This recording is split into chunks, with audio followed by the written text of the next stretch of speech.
एकविंशः सर्गः अयोध्याकांड 21वां अध्याय। लक्ष्मण का रोष।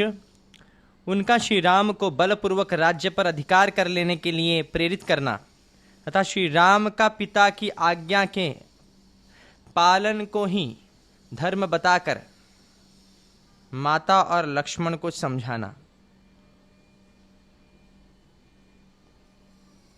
इस प्रकार विलाप करती हुई श्री राम माता कौसल्या से अत्यंत दुखी हुए। लक्ष्मण ने इस समय के योग्य बात कही। बड़ी माँ, मुझे भी यह अच्छा नहीं लगता कि श्री राम राज्य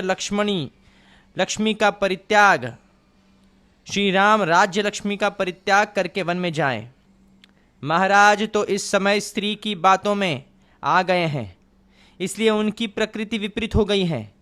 एक तो वे वृद्ध हैं, दूसरे विषयों ने उन्हें वश में कर लिया है। अतः कामदेव के वशीभूत हुए वे नरेश कैकेयी जैसी स्त्री की प्रेरणा से क्या नहीं कह सकते हैं। मैं श्री रघुनाथ जी का ऐसा कोई अपराध या दोष नहीं देखता जिससे इन्हें राज्य से निकाला जाए और वन में रहने के लिए विवश किया जाए। मैं संसार में एक मनुष्य को भी ऐसा नहीं देखता जो अत्यंत शत्रु एवं तिरस्कृत होने पर भी परोक्ष में भी इनका कोई दोष बता सके।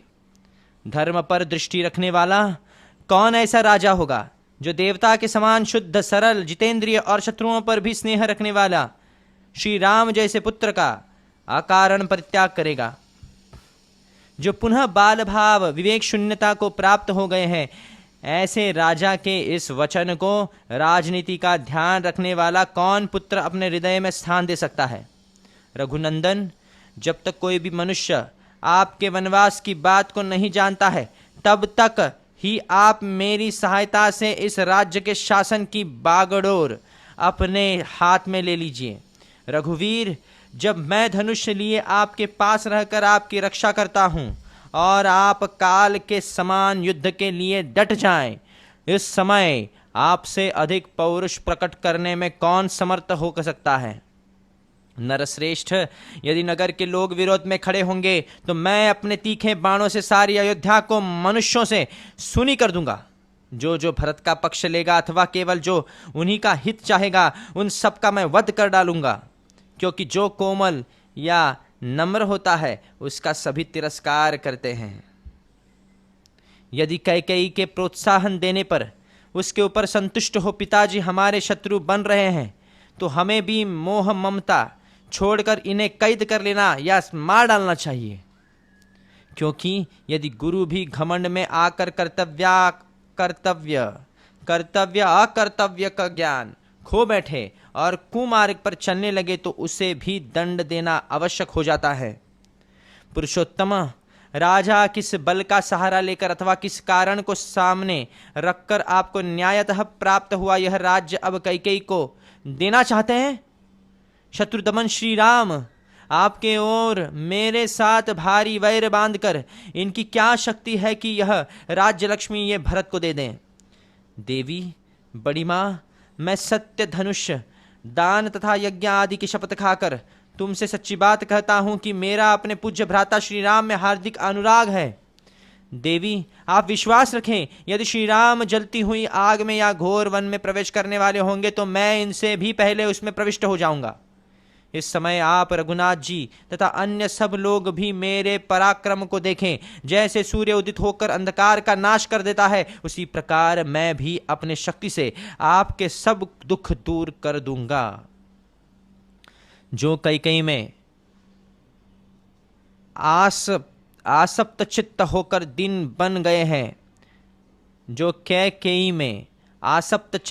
दिन बन गए हैं, बाल भाव अविवेक में स्थित है और अधिक बुढ़ापे के कारण निंदित हो रहे हैं, उन वृद्ध पिता को मैं अवश्य मार डालूंगा। महामनस्वी लक्ष्मण के ये ओजस्वी वचन सुनकर शोकमग्न कौसल्या श्री राम से रोती हुई बोली, बेटा, तुमने अपने भाई लक्ष्मण की कही हुई सारी बातें सुन ली।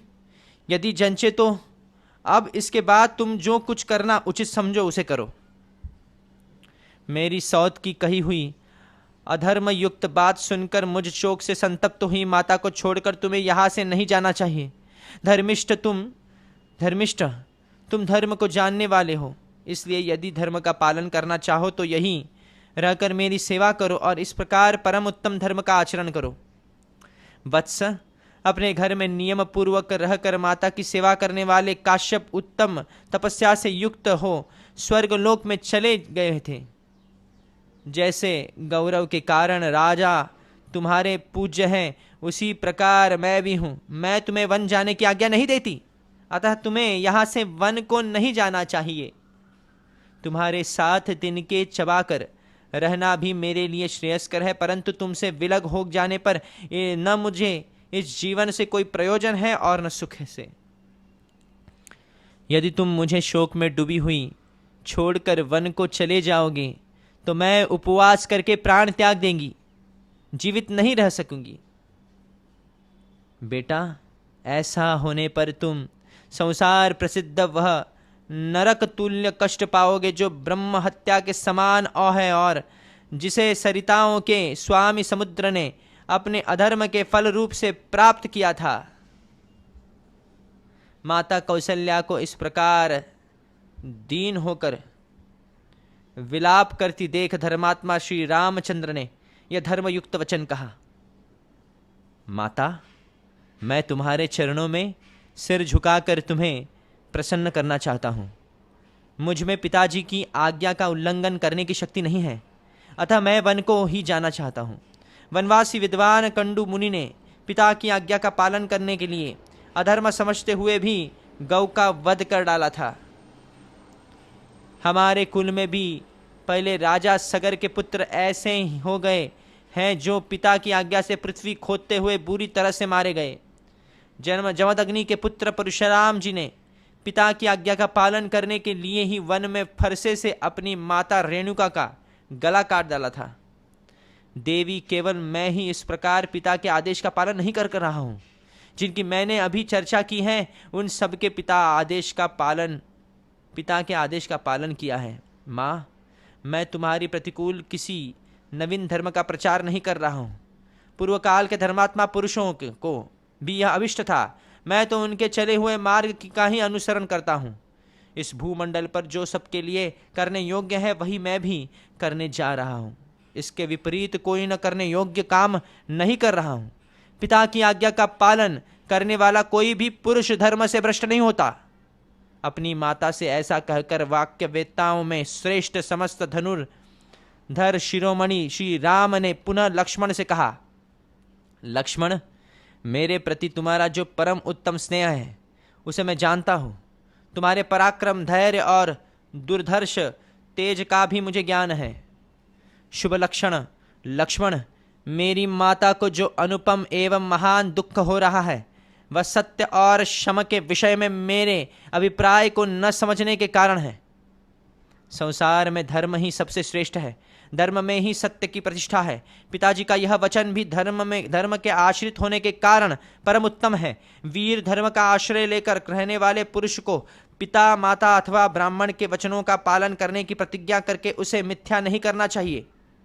वीर, अतः मैं पिताजी की आज्ञा का उल्लंघन नहीं कर सकता, क्योंकि पिताजी के कहने से ही कैकेयी ने मुझे वन में जाने की आज्ञा दी है। इसलिए केवल क्षात्र धर्म का अवलंबन करने वाले इस ओछी बुद्धि का त्याग करो, धर्म का आश्रय लो, कठोरता छोड़ो और मेरे विचार के अनुसार चलो।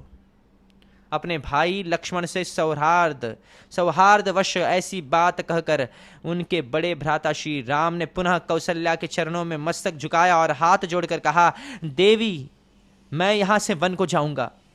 तुम मुझे आज्ञा दो और स्वस्ति वचन कराओ। यह बात मैं अपने प्राणों की शपथ दिलाकर कहता हूँ।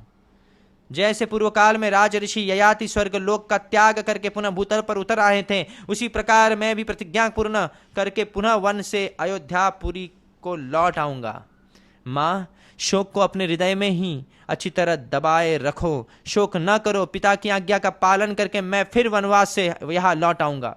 तुमको, मुझको, सीता को, लक्ष्मण को और माता सुमित्रा को भी पिताजी की आज्ञा में ही रहना चाहिए। यही सनातन धर्म है।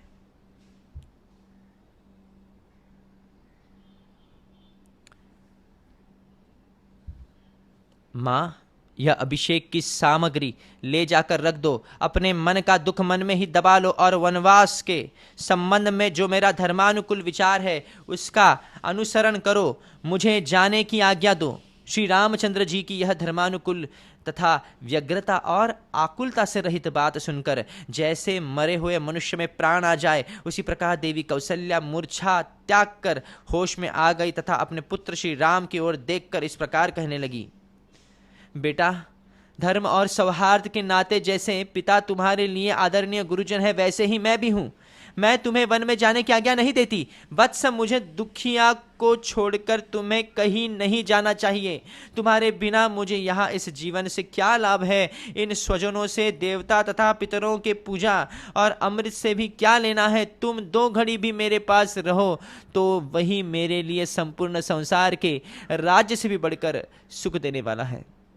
जैसे कोई विशाल गजराज किसी अंधकूप में पड़ जाए और लोग उसे जलते लुआठों से मार मार कर पीड़ित करने लगे, उस दशा में वह क्रोध से जल उठे, उसी प्रकार श्री राम भी माता का बारंबार करुण विलाप सुनकर उसे स्वधर्म पालन में बाधा मानकर आवेश में भर गए, वन में जाने की ही दृढ़ निश्चय कर लिया।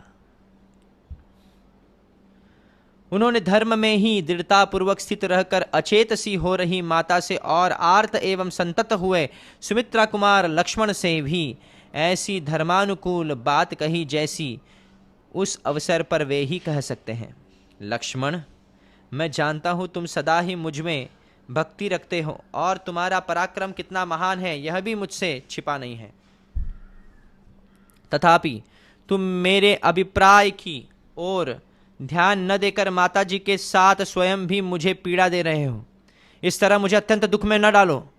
इस जीव जगत में पूर्वकृत धर्म के फल की प्राप्ति के अवसरों पर जो धर्म, अर्थ और काम तीनों देखे गए हैं, वे सब के सब जहाँ धर्म है वह अवश्य प्राप्त होते हैं, इसमें संशय नहीं है। ठीक उसी तरह जैसा भार्या धर्म, अर्थ और काम तीनों की साधन होती हैं, वह पति के वशीभूत या अनुकूल रहकर अतिथि सत्कार आदि धर्म के पालन में सहायक होते हैं। प्रेयसी रूप से काम का साधन बनती है और पुत्रवती होकर उत्तम लोक की प्राप्ति रूप अर्थ की साधिका होती है। जिस कर्म में धर्म आदि सब पुरुषार्थों का समावेश न हो उसको नहीं करना चाहिए। जिससे धर्म की सिद्धि होती हो उसी का आरंभ करना चाहिए। जो केवल अर्थपरायण होता है वह लोक में सबके द्वेष का पात्र बन जाता है तथा धर्म विरुद्ध काम में अत्यंत आसक्त होना प्रशंसा नहीं, निंदा की बात है। महाराज, हम लोगों के गुरु, राजा और पिता होने के साथ ही बड़े बूढ़े माननीय पुरुष हैं। वे क्रोध से, हर्ष से अथवा काम से प्रेरित होकर भी यदि किसी कार्य के लिए आज्ञा दें तो हमें धर्म समझकर उसका पालन करना चाहिए। जिसके आचरणों में क्रूरता नहीं है, ऐसा कौन पुरुष पिता की आज्ञा के पालन रूप धर्म का आचरण नहीं करेगा।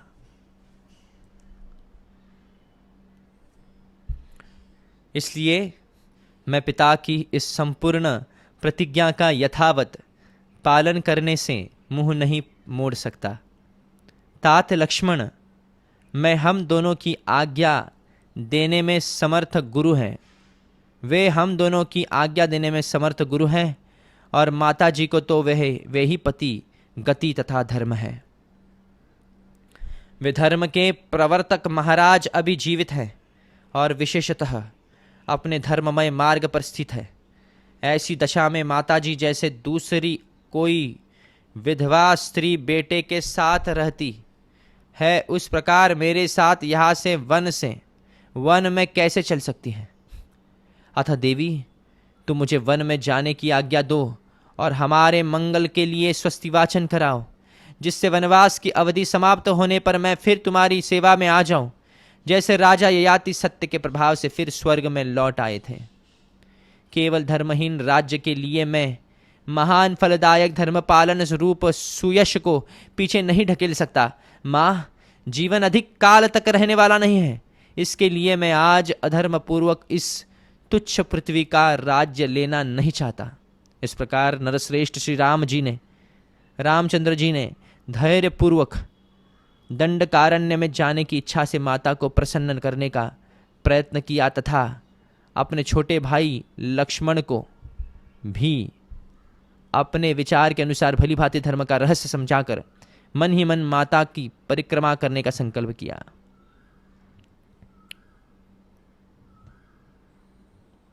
तो बीच में यहां पे इस अध्याय में एक समुद्र को श्राप देने की बात हुई थी। तो किसी कल्प में समुद्र ने अपनी माता को दुख दिया था, उससे पिपलाद नामक ब्रह्मर्षि ने उस अधर्म का दंड देने के लिए उसके ऊपर एक कृत्या का प्रयोग किया था। इससे समुद्र को नरकवास तुल्य महान दुख भोगना पड़ा था। इस प्रकार श्री वाल्मीकि निर्मित रामायण आदि काव्य के आरण्य कांड में आदि काव्य के 21वां सर्ग पूरा हुआ। तो ये अयोध्या कांड में 21वां सर्ग पूरा हुआ। द्वाविंशः सर्ग 22वां अध्याय। श्री राम का लक्ष्मण को समझाते हुए अपने वनवास में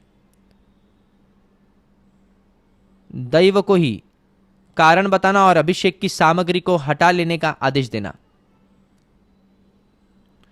श्री राम के राज्य अभिषेक में विघ्न पड़ने के कारण सुमित्रा कुमार लक्ष्मण मानसिक व्यथा से बहुत दुखी थे। उनके मन में विशेष अमर्ष भरा हुआ था। वे रोष से भरे हुए गजराज की भांति क्रोध से आंखें फाड़ फाड़ कर देख रहे थे।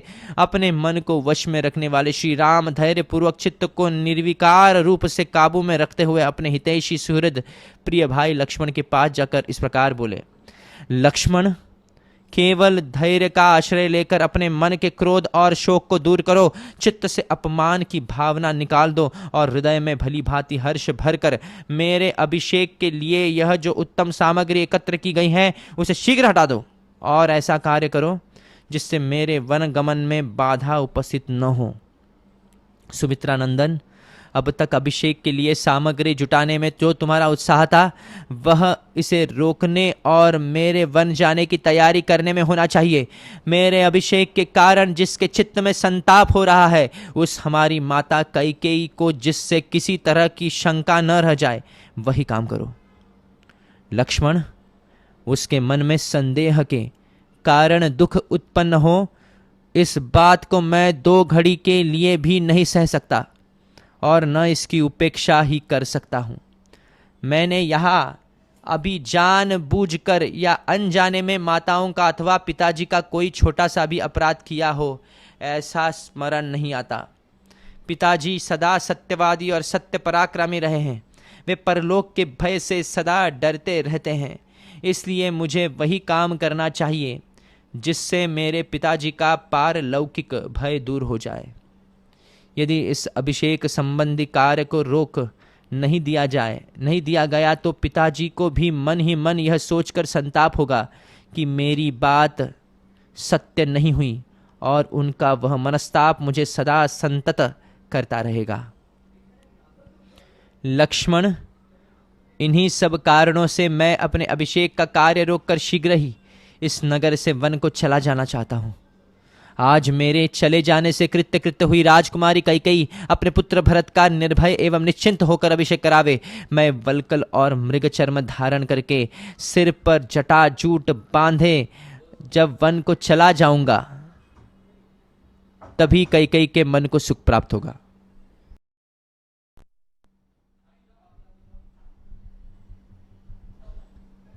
जिस विधाता ने कैकेयी को ऐसी बुद्धि प्रदान की है तथा जिसकी प्रेरणा से उसका मन मुझे वन भेजने में अत्यंत दृढ़ हो गया है उसे विफल मनोरथ करके कष्ट देना मेरे लिए उचित नहीं है।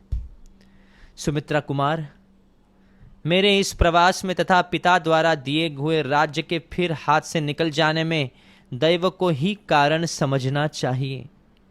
मेरी समझ से कैकेयी का यह विपरीत मनोभाव दैव का ही विधान है। यदि ऐसा न हो तो वह मुझे वन में भेजकर पीड़ा देने का विचार क्यों करती? सौम्य, तुम तो जानते ही हो कि मेरे मन में पहले भी कभी माताओं के प्रति भेदभाव नहीं हुआ और कैकेयी भी पहले मुझ में या अपने पुत्र में कोई अंतर नहीं समझती थी। मेरे अभिषेक को रोकने और मुझे वन में भेजने के लिए उसने राजा को प्रेरित करने के निमित्त जिन भयंकर और कटु वचनों का प्रयोग किया है, उन्हें साधारण मनुष्यों के लिए भी मुंह से निकालना कठिन है। उसकी ऐसी चेष्टा में दैव के सिवा दूसरे किसी कारण का समर्थन नहीं करता।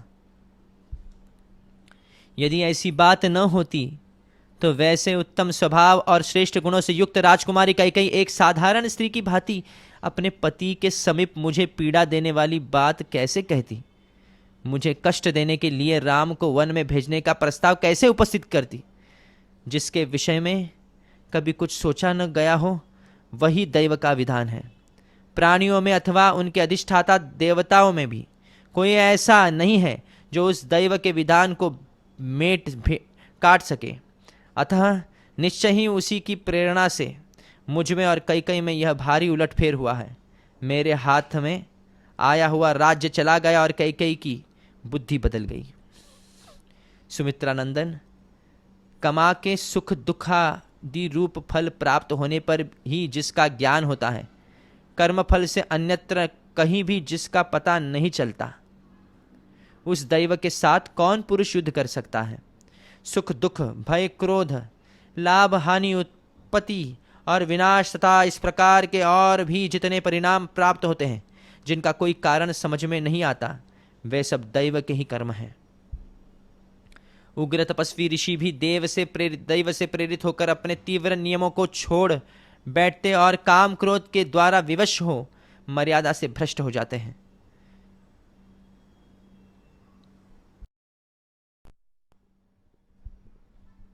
जो बात बिना सोच विचारे अकस्मात सिर पर आ पड़ती हैं और प्रयत्न द्वारा आरंभ किए हुए कार्य को रोककर एक नया ही कांड उपस्थित कर देती हैं, अवश्य वह दैव का ही विधान है। इस तात्विक बुद्धि के द्वारा स्वयं ही मन को स्थिर कर लेने के कारण मुझे अपने अभिषेक में विघ्न पड़ जाने पर भी दुख या संताप नहीं हो रहा है। इसी प्रकार तुम भी मेरे विचार का अनुसरण करके संताप शून्य हो राज्याभिषेक के इस आयोजन को शीघ्र बंद करा दो। लक्ष्मण, राज्याभिषेक के लिए संजो कर रखे गए इन्हीं सब कलशों द्वारा मेरा तापस व्रत के संकल्प के लिए आवश्यक स्नान होगा, अथवा राज्याभिषेक संबंधी मंगल द्रव्यमय इस कलश जल की मुझे क्या आवश्यकता है। स्वयं मेरे द्वारा अपने हाथ से निकाला हुआ जल ही मेरे व्रतादेश का साधक होगा। लक्ष्मण, लक्ष्मी के इस उलट फेर के विषय में तुम कोई चिंता न करो। मेरे लिए राज्य अथवा वनवास दोनों समान है, बल्कि विशेष विचार करने पर वनवास ही महान अभ्युदय कार्य प्रतीत होता है। लक्ष्मण, मेरे राज्याभिषेक में जो विघ्न आया है, इसमें मेरी सबसे छोटी माता कारण है, ऐसी शंका नहीं करनी चाहिए, क्योंकि वह दैव के अधीन है। इसी प्रकार पिताजी भी किसी तरह इसमें कारण नहीं है। तुम तो दैव और उसके अद्भुत प्रभाव को जानते ही हो, वही कारण है। इस प्रकार श्री वाल्मीकि निर्मित रामायण आदि काव्य के आरण्य कांड में 22वां सर्ग, अयोध्या कांड में 22वां सर्ग पूरा हुआ। त्रयोविंशः सर्गः, 23वां अध्याय। लक्ष्मण की ओज भरी बातें, उनके द्वारा दैव का खंडन और पुरुषार्थ का प्रतिपादन तथा उनका श्री राम के अभिषेक के निमित्त विरोधियों से लोहा लेने के लिए उद्यत होना। श्री रामचंद्र जी जब इस प्रकार कह रहे थे, उस समय लक्ष्मण सिर झुकाए कुछ सोचते रहे। फिर सहसा शीघ्रतापूर्वक वे दुख और हर्ष के बीच की स्थिति में आ गए।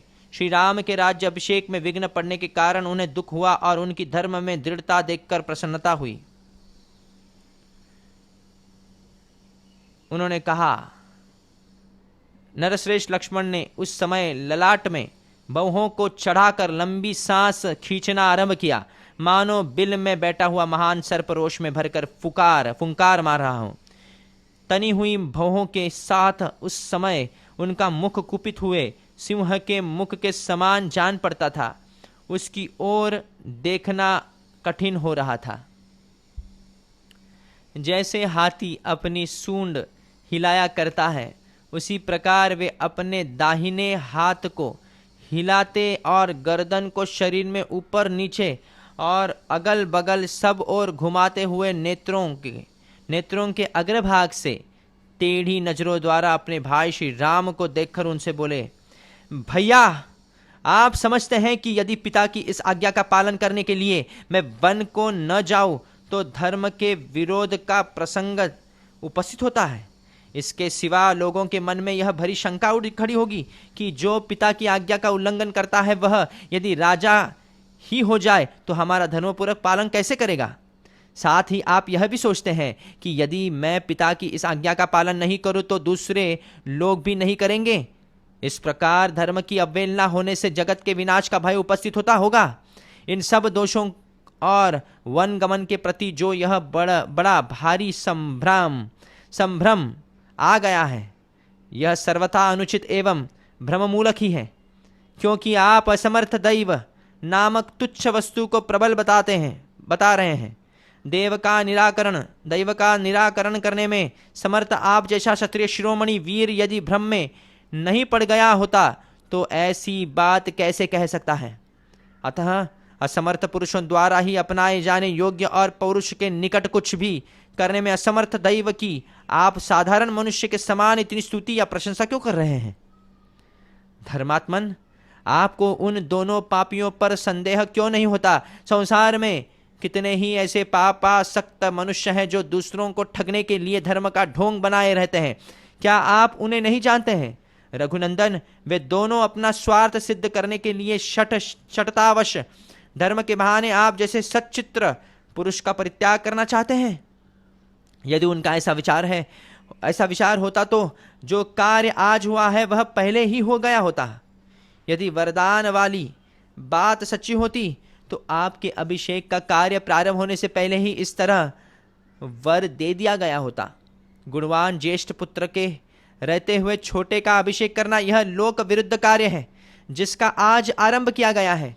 आपके सिवा दूसरे किसी का राज्य अभिषेक हो यह मुझसे सहन नहीं होने का। इसके लिए आप मुझे क्षमा करेंगे।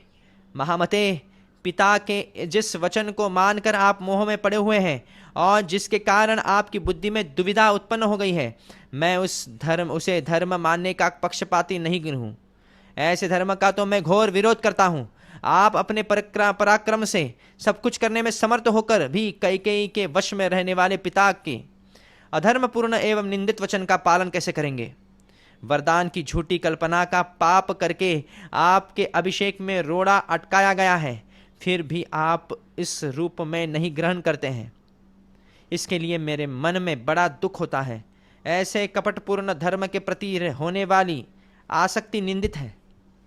ऐसे पाखंडपूर्ण धर्म के पालन में जो आपकी प्रवृत्ति हो रही है वह यहाँ के जन समुदाय की दृष्टि में निंदित है। आपके सिवा दूसरा कोई पुरुष सदा पुत्र का अहित करने वाला पिता माता नामधारी उन कामाचारी शत्रुओं के मनोरथ के मन से भी कैसे पूर्ण कर सकता है। उसकी पूर्ति का विचार भी मन में कैसे ला सकता है। माता पिता के इस विचार को कि आपका राज्याभिषेक न हो जो आप दैव की प्रेरणा का फल मानते हैं, यह भी मुझे अच्छा नहीं लगता। यद्यपि वह आपका मत है तथापि आपको उसकी उपेक्षा कर देनी चाहिए। जो कायर है, जिसमें पराक्रम का नाम नहीं है, वही दैव का भरोसा करता है। सारा संसार जिन्हें आदर की दृष्टि से देखता है वे शक्तिशाली वीर पुरुष दैव की उपासना नहीं करते हैं। जो अपने पुरुषार्थ से दैव को दबाने में समर्थ है वह पुरुष दैव के द्वारा अपने कार्य में बाधा पड़ने पर खेद नहीं करता, शिथिल होकर नहीं बैठता। आज संसार के लोग देखेंगे कि दैव की शक्ति बड़ी या पुरुष का पुरुषार्थ। आज दैव और मनुष्य में कौन बलवान है और कौन दुर्बल, इसका स्पष्ट निर्णय हो जाएगा। जिन लोगों ने दैव के बल से आज आपके राज्याभिषेक को नष्ट हुआ देखा है, वे ही आज मेरे पुरुषार्थ से अवश्य ही दैव का भी विनाश देख सकेंगे। जो अंकुश की परवाह नहीं करता और रस्से या सांकल को भी तोड़ देता है, मद की धारा बहने वाले उस मत गजराज की भांति वेग पूर्वक दौड़ने वाले दैव को भी आज मैं अपने पुरुषार्थ से पीछे लौटा दूंगा। समस्त लोकपाल और तीनों लोकों के संपूर्ण प्राणी आज श्री राम के राज्याभिषेक को नहीं रोक सकते, फिर केवल पिताजी की तो बात ही क्या है। राजन, जिन लोगों ने आपस में आपसे आपके वनवासक समर्थन किया है, वे स्वयं 14 वर्षों तक वन में जाकर छिपे रहेंगे। मैं पिता की और जो आपके अभिषेक में विघ्न डालकर अपने पुत्र को राज देने के प्रयत्न में लगी हुई है, उस कैकई की भी उस आशा को जलाकर भस्म कर डालूंगा। जो मेरे बल के विरोध में खड़ा होगा, उसे मेरा भयंकर पुरुषार्थ जैसा दुख देने में समर्थ होगा। ऐसा दैव बल उसे सुख नहीं पहुंचा सकेगा। सहस्त्रों वर्ष बीतने के पश्चात जब आप अवस्था क्रम से वन में निवास करने के लिए जाएंगे, उस समय आपके बाद आपके पुत्र प्रजापालन रूप कार्य करेंगे, अर्थात उस समय भी दूसरों को इस राज्य में दखल देने का अवसर नहीं प्राप्त होगा। पुरातन राज्य ऋषियों की आचार परंपरा के अनुसार प्रजा का पुत्रवत पालन करने के निमित्त प्रजा वर्ग को पुत्रों के हाथ में सौंपकर वृद्ध राजा का वन में निवास करना उचित बताया जाता है। धर्मात्मा श्री राम हमारे महाराज वानप्रस्थ धर्म के पालन में चित्त को एकाग्र नहीं कर रहे हैं।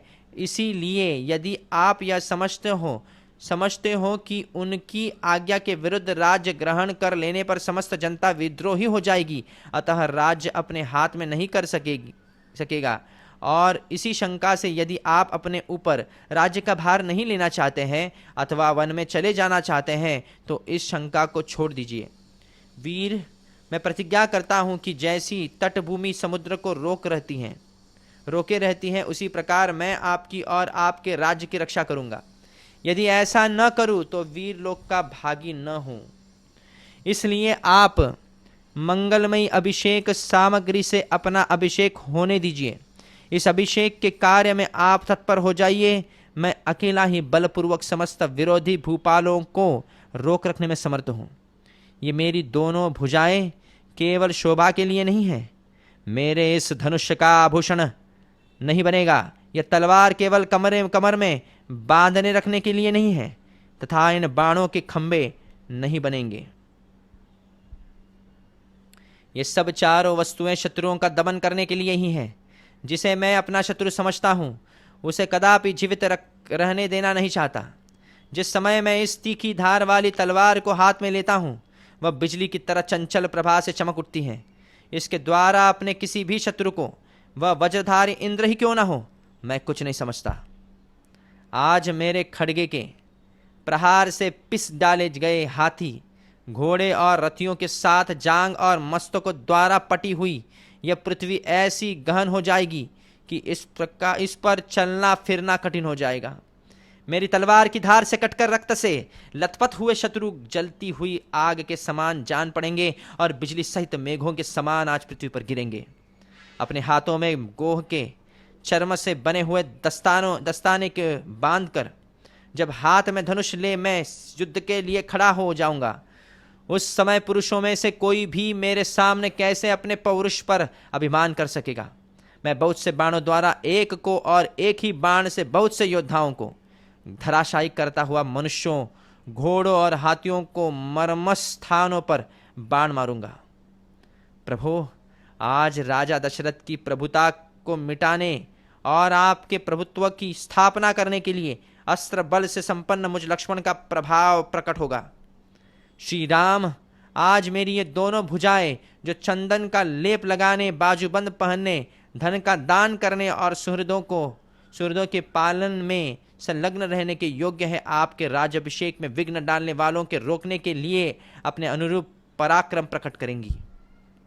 प्रभु, बतलाइए, मैं आपके किस शत्रु को अभी प्राण, यश और सुहृद जनों से सदा के लिए बिलक कर देंगे। जिस उपाय में से भी यह पृथ्वी आपकी अधिकार में आ जाए, उसके लिए मुझे आज्ञा दीजिए। मैं आपका दास हूँ। रघुवंश की वृद्धि कराने वाले श्री राम के लक्ष्मण की ये बातें सुनकर उनके आंसू पोंछे और उन्हें बारंबार सांत्वना देते हुए कहा, सौम्य, मुझे तो तुम माता पिता की आज्ञा के पालन में ही दृढ़तापूर्वक स्थित समझो। यही सत्पुरुषों का मार्ग है।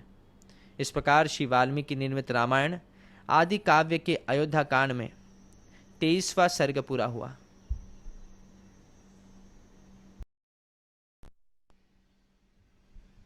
चतुर्विंशः सर्गः। 24वां अध्याय। विलाप करती हुई कौसल्या का श्री राम से अपने को भी साथ ले चलने के लिए आग्रह करना तथा पति की सेवा ही नारी का धर्म है, यह बताकर श्री राम का उन्हें रोकना और वन जाने के लिए उनकी अनुमति प्राप्त करना। कौसल्या ने जब देखा कि श्री राम ने पिता की आज्ञा के पालन का ही दृढ़ निश्चय कर लिया है, तब वे आंसुओं से रुंधी हुई गदगद वाणी में धर्मात्मा श्री राम से इस प्रकार बोली। हाय, जिसने जीवन में कभी दुख नहीं देखा है, जो समस्त प्राणियों से सदा प्रिय वचन बोलता है, जिसका जन्म महाराज दशरथ से मेरे द्वारा हुआ है, वह मेरा धर्मात्मा पुत्र उच्च वृत्ति से खेत में गिरे हुए अनाज के एक एक दाने को बिन कर कैसे जीवन निर्वाह कर सकेगा? जिनके भृत्य और दास भी शुद्ध स्वादिष्ट अन्न खाते हैं, वे ही श्री राम वन में फल मूल का आहार कैसे करेंगे?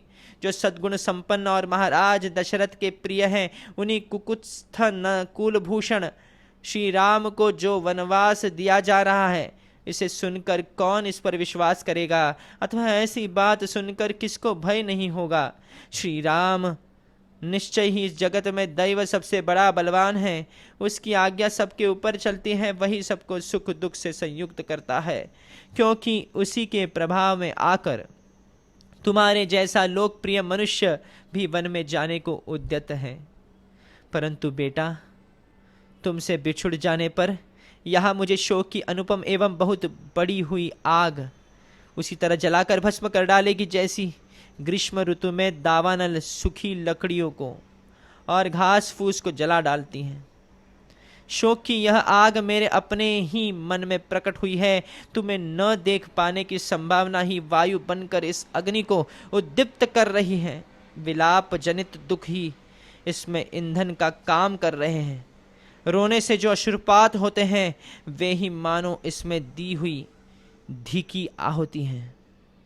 चिंता के कारण जो गरम गरम उच्छ्वास उठ रहा है, वह इसका महान धूम है। तुम दूर देश में जाकर फिर किस तरह आओगे? इस प्रकार की चिंता ही इस शोक अग्नि की जन्म दे रही है।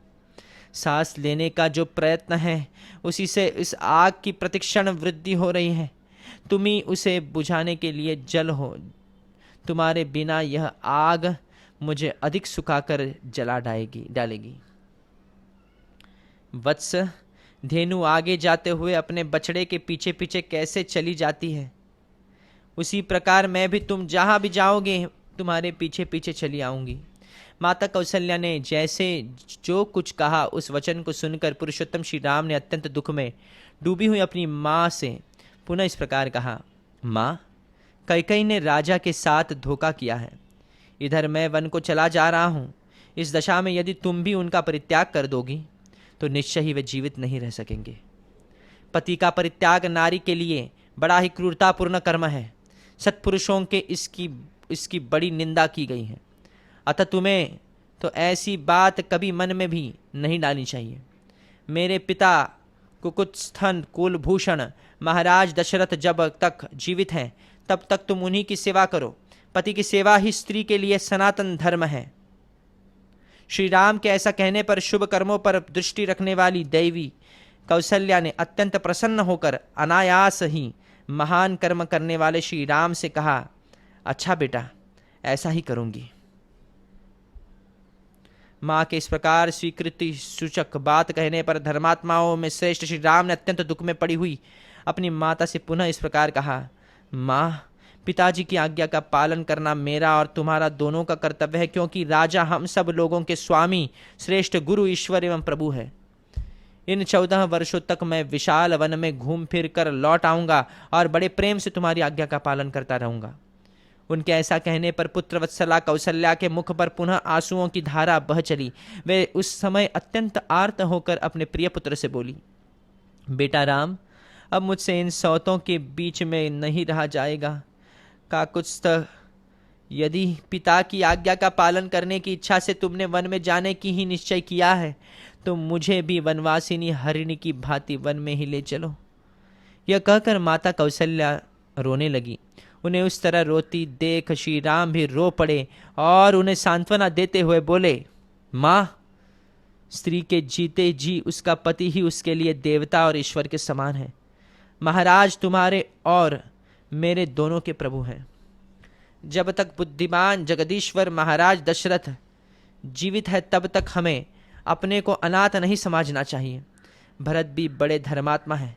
वे समस्त प्राणियों के प्रति प्रिय वचन बोलने वाले और सदा ही धर्म में तत्पर रहने वाले हैं। अतः वे तुम्हारा अनुसरण, तुम्हारी सेवा करेंगे। मेरे चले जाने पर जिस तरह भी महाराज को पुत्र शोक के कारण कोई विशेष कष्ट न हो, तुम सावधानी के साथ वैसा ही प्रयत्न करना। कहीं ऐसा न हो कि यह दारुण शोक इनकी जीवन लीला ही समाप्त कर डाले। जैसे भी संभव हो तुम सदा सावधान रहकर बूढ़े महाराज के हित साधन में लगी रहना। उत्कृष्ट गुण और जाति आदि की दृष्टि से परम उत्तम तथा व्रत उपवास में तत्पर होकर भी जो नारी पति की सेवा नहीं करती हैं, उसे पापियों को मिलने वाली गति ही प्राप्त होती है। जो अन्यान्य देवताओं की वंदना और पूजा से दूर रहती है, वह नारी भी केवल पति की सेवा मात्र से उत्तम स्वर्ग लोक को प्राप्त कर लेती है।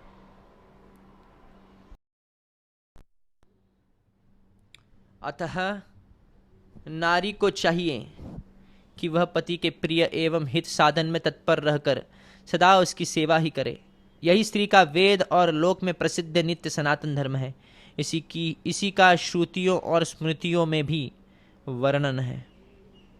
देवी, तुम्हें मेरी मंगल कामना से सदा अग्निहोत्र के अवसरों पर पुष्पों से देवताओं का तथा सत्कार पूर्वक ब्राह्मणों का भी पूजन करते रहना चाहिए।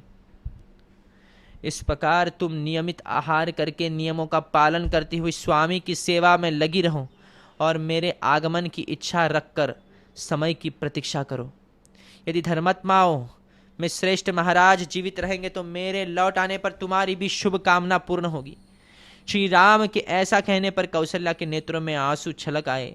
वे पुत्र शोक से पीड़ित होकर श्री रामचंद्र जी से बोली, बेटा, मैं तुम्हारे वन में जाने के निश्चित विचार को नहीं पलट सकती। वीर, निश्चय ही काल की आज्ञा का उल्लंघन करना अत्यंत कठिन है। सामर्थ्यशाली पुत्र, अब तुम निश्चिंत होकर वन को जाओ, तुम्हारा सदा ही कल्याण हो। जब फिर तुम वन से लौट आओगे, उस समय मेरे सारे क्लेश सब संताप दूर हो जाएंगे। बेटा, जब तुम वनवास का महान व्रत पूर्ण करके कृतार्थ एवं महान सौभाग्यशाली होकर लौट आओगे और ऐसा करके पिता के ऋण से उत्तीर्ण हो आ जाओगे, तभी मैं उत्तम सुख की नींद सो सकूंगी। पुत्र रघुनंदन, इस भूतल पर दैव की गति को समझना बहुत ही कठिन है, जो मेरी बात काट कर तुम्हें उन जाने के लिए प्रेरित कर रहा है, वन जाने के लिए प्रेरित कर रहा है। बेटा महाबाहो, इस समय जाओ, फिर कुशल पूर्वक लौटकर सांत्वना भरे मधुर एवं मनोहर वचनों से मुझे आनंदित करना। वत्स, क्या वह समय अभी आ सकता है जब कि जटा वल्कल धारण किए वन से लौटकर आए हुए तुमको फिर देख सकूंगी? देवी कौशल्या ने जब देखा कि इस प्रकार श्री राम वनवास का दृढ़ निश्चय कर चुके हैं, तब वे परम आदर युक्त हृदय से उनको शुभ सूचक आशीर्वाद देने और उनके लिए स्वस्ति वाचन कराने की इच्छा करने लगी। इस प्रकार श्री वाल्मीकि निर्मित रामायण आदि काव्य के अयोध्या कांड में 24वां सर्ग पूरा हुआ। कौसल्या का 25वां सर्ग 25वां अध्याय। कौसल्या का श्री राम की वन यात्रा के लिए मंगल कामना पूर्वक स्वस्ति वाचन करना और श्री राम का उन्हें प्रणाम करके सीता के भवन की ओर जाना। तदनंतर उस क्लेश जनक शोक को मन से निकालकर श्री राम की मनस्विनी माता कौशल्या ने पवित्र जल से आचमन किया। फिर वे यात्रा कालिक मंगल कृत्यों का अनुष्ठान करने लगी। इसके बाद वे आशीर्वाद देते हुए बोली, रघुकुल भूषण, अब मैं तुम्हें रोक नहीं सकती। इस समय जाओ, सत्पुरुषों के मार्ग पर स्थिर रहो और शीघ्र ही वन से लौट आओ। रघुकुल सिंह, तुम नियम पूर्वक प्रसन्नता के साथ जिस धर्म का पालन करते हो वही अब और से तुम्हारी रक्षा करे। बेटा, देवस्थानों और मंदिरों में जाकर तुम जिनको प्रणाम करते हो वे सब देवता महर्षियों के साथ वन में तुम्हारी रक्षा करें। तुम सद्गुणों से प्रकाशित हो, बुद्धिमान विश्वामित्र जी ने तुम्हें जो जो अस्त्र दिए हैं वे सब के सब सदा सब ओर से तुम्हारी रक्षा करें। महाबाहु पुत्र, तुम पिता की शुश्रूषा, माता की सेवा तथा सत्य के पालन से सुरक्षित होकर चिरंजीवी बने रहो। नरश्रेष्ठ, समिधा, कुशा, पवित्री वेदियां, मंदिर, ब्राह्मणों के देव पूजन संबंधी स्थान, पर्वत, वृक्ष, क्षुप, छोटी शाखा वाले वृक्ष, जलाशय, पक्षी, सर्प और सिंह वन में तुम्हारी रक्षा करें। साध्य, विश्वदेव तथा महर्षि सहित मरुदगण तुम्हारा कल्याण करे। धाता और विधाता तुम्हारे लिए मंगलकारी हो। पुषा, भग और आर्यमा तुम्हारा कल्याण करें।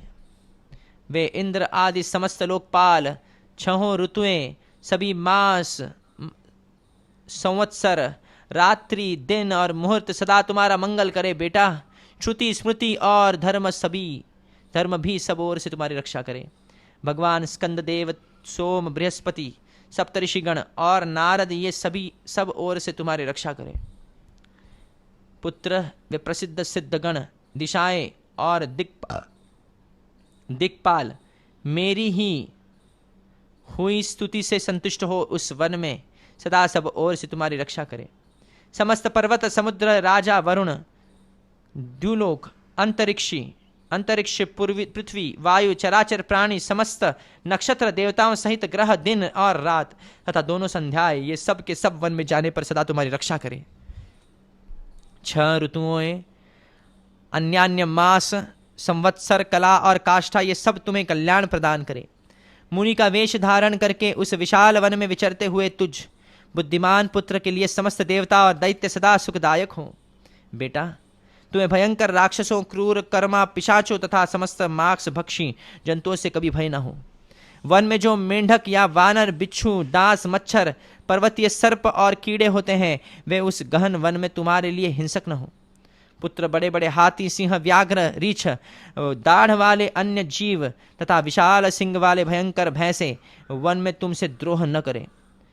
वत्स, इनके सिवा जो सभी जातियों में नर मांस भक्षी भयंकर प्राणी हैं वे मेरे द्वारा यहाँ पूजित होकर वन में तुम्हारी हिंसा न करें।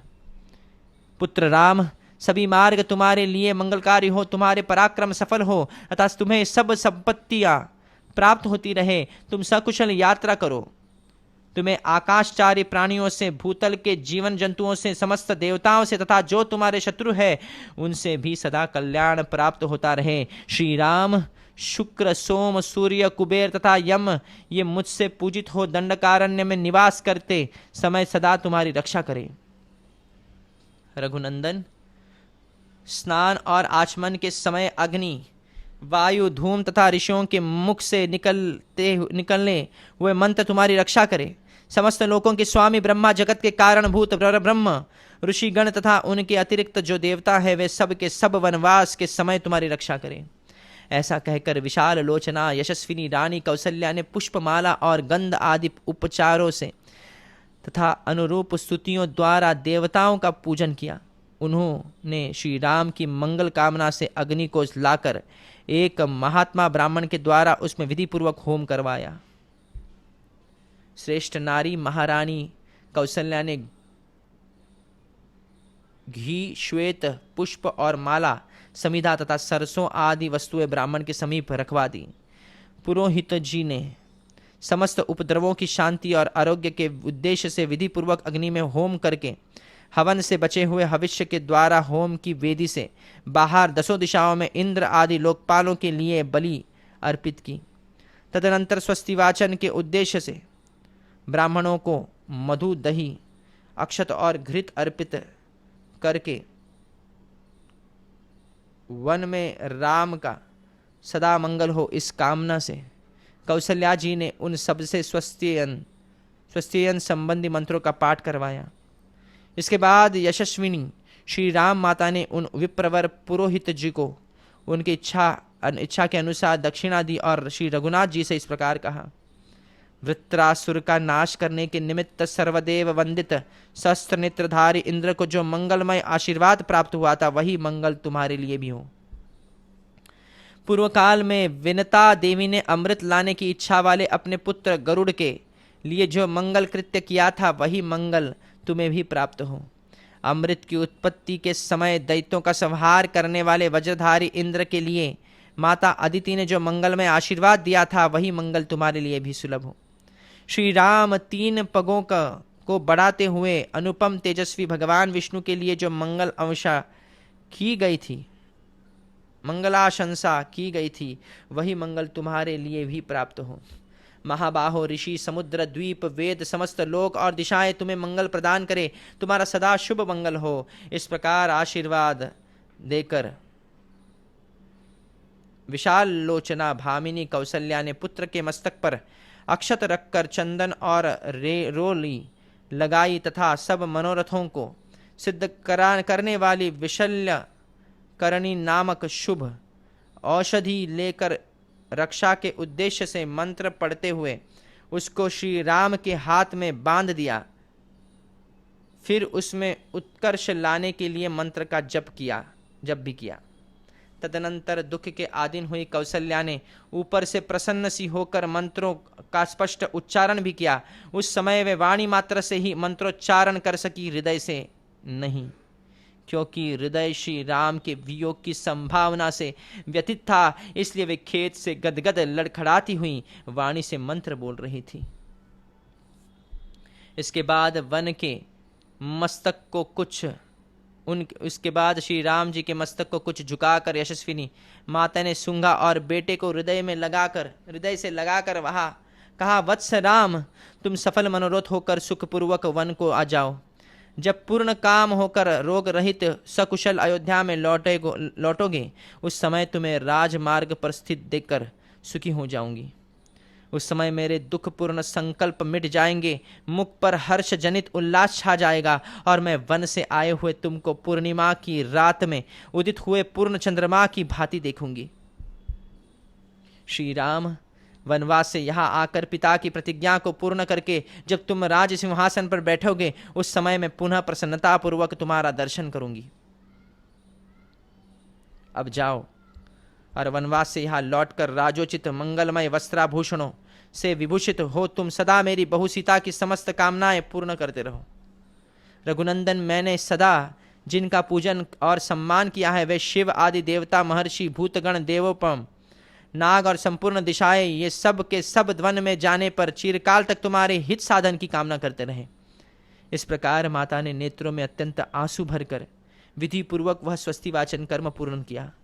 फिर श्री राम की परिक्रमा की ओर बारंबार उनकी ओर देखकर उन्हें छाती से लगाया। देवी कौशल्या ने जब श्री राम की प्रदक्षिणा कर ली, तब महायशस्वी रघुनाथ जी बारंबार माता के चरणों को दबाकर प्रणाम करके माता की मंगल कामना जनित उत्कृष्ट शोभा से संपन्न हो सीता जी के महल की ओर चल दिए। इस प्रकार श्री वाल्मीकि निर्मित रामायण आदि काव्य के अयोध्या खंड में 25वां सर्ग पूरा हुआ।